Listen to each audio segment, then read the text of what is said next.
It was a chilly November evening, and the sky was painted a dark shade of blue. I was walking home from work, my heart racing with every step I took. My eyes darted from side to side, scanning the streets around me for any signs of danger. As I turned the corner onto my street, I noticed a strange figure standing in front of my house. It was a woman, dressed in a long black gown and a veil covering her face. My heart skipped a beat as I realized I had never seen her before. I cautiously approached her, trying to ignore the feeling of dread that was creeping up my spine. "Can I help you?" I asked, my voice barely above a whisper. She turned towards me, her eyes piercing into mine. "I have been waiting for you," she said in a hauntingly calm tone. I stumbled backwards, my feet feeling like they were glued to the ground. "What do you want?" I managed to stammer out. Her veil lifted slowly, revealing a face that was pale and lifeless. "I have come for your soul," she replied. I ran as fast as I could, my heart pounding in my chest. I could feel her presence chasing after me, cold fingers gripping my back. My breaths came out in short gasps as I reached for the keys to my house. Once inside, I locked all the doors and windows, trying to calm my nerves. But as I looked out the window, I saw her standing there, watching me with her lifeless eyes. I realized then that this was no ordinary woman, but a ghost that had been haunting my house. The night was filled with strange noises and whispers, and I knew I wasn't alone. Every corner of my house felt like it was being watched, and every creak of the floors made my heart skip a beat. As dawn approached, the ghostly presence faded away, leaving behind an eerie silence. I knew then that my life would never be the same again, and that the horrors of that November night would stay with me forever. I always loved November. It was my favorite month of the year. The leaves would change color, the air would be crisp, and I could finally break out my favorite sweaters. However, this particular November would prove to be unlike any other. It started simply enough. I had just finished raking the leaves in my front yard and was heading back inside when I saw something strange. It was a small toy, one I had never seen before, sitting in the middle of my lawn. I couldn't help but wonder how it got there. It wasn't there when I started raking, and I didn't hear any children playing nearby. I picked up the toy and studied it. It was a strange-looking thing, with a crooked smile and misaligned eyes. I couldn't quite place what it was supposed to be, but there was something off about it. That night, I headed to bed early, ready to get some rest after a long day of yard work. However, as soon as I closed my eyes, I started to hear strange noises in my room. I listened for a moment, trying to discern what they were coming from. It sounded like footsteps, pacing back and forth across my carpet. Suddenly, I heard a voice, whispering my name. I sat up, but no one was there. I tried to shake off the feeling of unease that was settling in the pit of my stomach, telling myself it was just my imagination. But as the night went on, the noises continued. The footsteps grew louder and more persistent, and the whispers turned into something more sinister.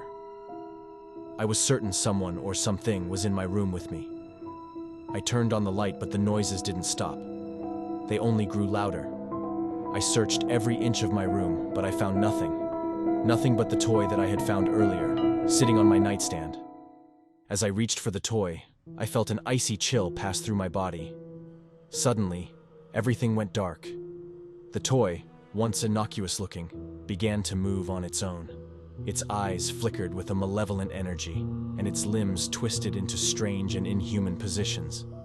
I tried to scream, but no sound came out. The toy was alive, and it was coming for me. I scrambled out of my bed and tried to run, but I was trapped in my room, with no way out. The creature advanced on me, inching closer and closer, until finally, it was right in front of me. I felt its cold breath on my face, and I knew that this was it. I was going to die in my own bedroom, at the mercy of a twisted toy. But just as it reached out to grab me, everything went quiet. The toy vanished, and the footsteps and whispers disappeared. The room was once again filled with silence, but the feeling of fear stayed with me for a long time afterward. I never found out what caused the strange occurrences that night. But one thing was certain: November would never be my favorite month again. I woke up to the sound of pouring rain hitting my window pane. It was dark and gloomy outside, and the wind was howling fiercely. I knew something wasn't right, but I couldn't quite put my finger on it. I tried to shake off my unease and went to get some coffee. As I was passing through the hallway, I saw a shadow move quickly across the wall.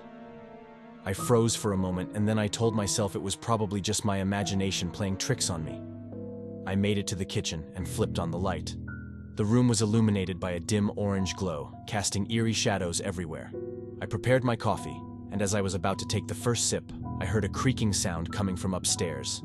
Fear gripped my heart as I realized I was not alone in the house. My mind raced with possibilities. Was it a burglar, a ghost, or a monster? I picked up a kitchen knife and slowly made my way up the stairs. Each step felt like an eternity, and I held my breath, trying to hear any sound. As I reached the top, I saw a shadowy figure standing in the hallway. It was tall and had glowing red eyes, staring right at me. I couldn't move, and my body froze with terror. The creature started to move towards me, and I realized I had to run. I turned around and sprinted back down the stairs, trying not to look back. The creature was hot on my heels, and I could feel its breath on my neck. I ran to the front door and tried to open it, but it didn't budge. It was then that I realized that all the doors and windows in the house were sealed shut. The creature was getting closer, and I knew I had to think fast. I decided to hide in the closet under the stairs. The creature burst into the room, and I could hear its footsteps circling around, searching for me. It was a monster unlike any I had ever seen before, with sharp claws and teeth and long, spindly fingers. Its breath was hot and foul, and I knew it meant to cause me harm. As the minutes ticked by, I huddled there in the closet, trying to catch my breath. I prayed that the creature would lose interest and go away, but it was still out there, waiting for me to come out. I was trapped, alone, and terrified. I don't know how long I stayed in that closet, but when I finally emerged, the creature was gone. Everything was quiet, and the only sound I could hear was my own labored breathing. I made my way through the house, checking every nook and cranny, but there was no sign of the creature. Was it a figment of my imagination, or was it real? I still don't know, but I do know that I will never forget that night, and I will always be wary of November nights.